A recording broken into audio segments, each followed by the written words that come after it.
everyone! Kamusta kayong lahat? Ito pala ang work ko today.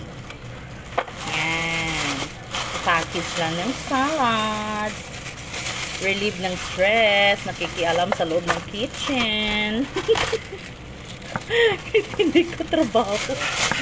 Walang nagawa. So, package lang ng salad. Hindi pa kasi busy. Magkikialam muna ako dito sa kitchen. Gusto naman kayong lahat dyan.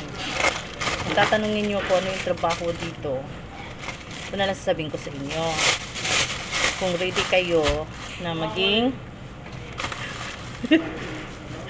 Boy Salma, kung gusto nyo magiging magaan yung pamumuhay nyo, ala, welcome kayo dito magtrabaho.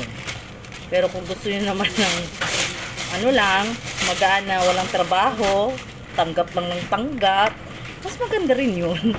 Parang gusto ko magkaroon ng ganun. Hi brother, good morning, how are you? Ayan na, inaabutan na ako ng resibo. 220. Salma! Rob receipt! Balik tayo.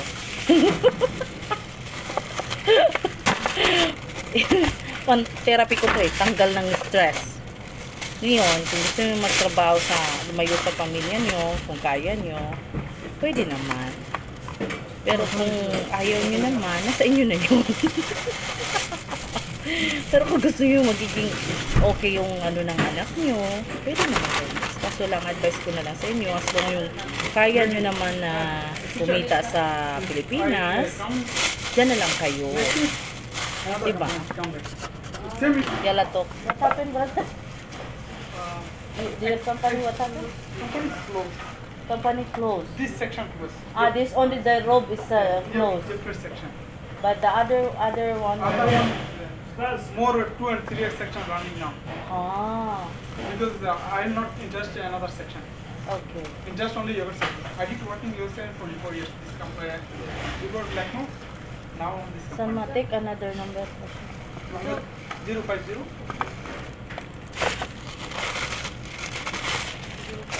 20 60 19 Actually, Muhammad Dilawan Sai. hindi talaga to yung work ko. Sa labas talaga ako.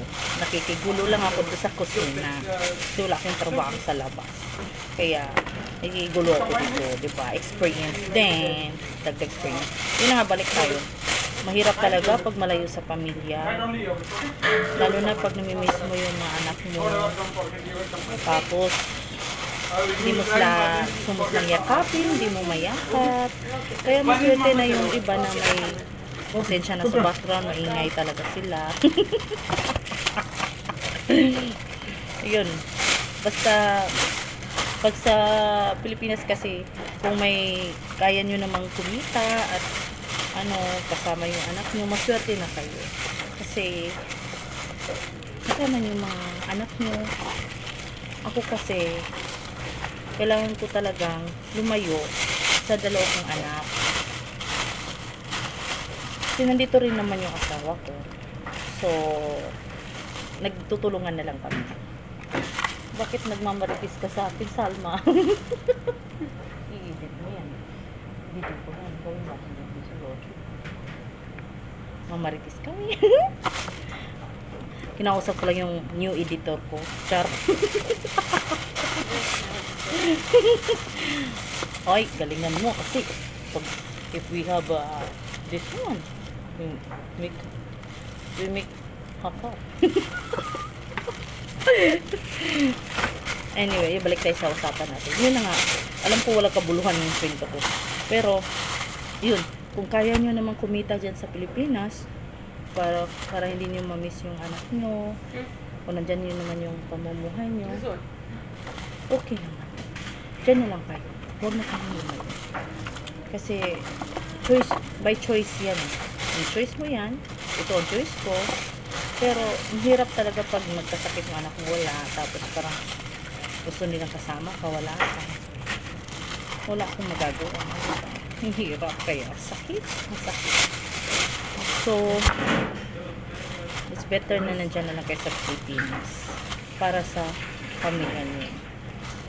Ngayon, papaalam muna ako. Ang kwento ko tungkol lang naman sa nararamdaman ko sa anak ko. Kamusta ka naman, Inam? Shout out kay Inam. Dumaan sa video. Ayan.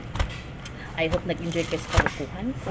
Hindi naman kalukuhan. Ikukwento na ako sa buhay ko. Kasi alam mo, hirap talaga malayo sa mga namimiss mo sila. So, magpapala mo na ako ngayon kasi busy na. Andyan yung camera, nasa likod ko. Patay ako na amo ko. Patay ako ni Arba. Hindi na ba, mabait naman yung amo ko. Kaya tumagal ako sa kanya. Kasi sobrang supportive sa akin. Kaya thank you, Arba. Thank you, Arba Ani. 10 years ko sa'yo. Alam mo na.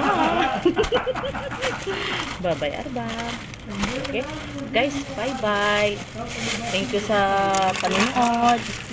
Again, susunod ulit. Bye-bye.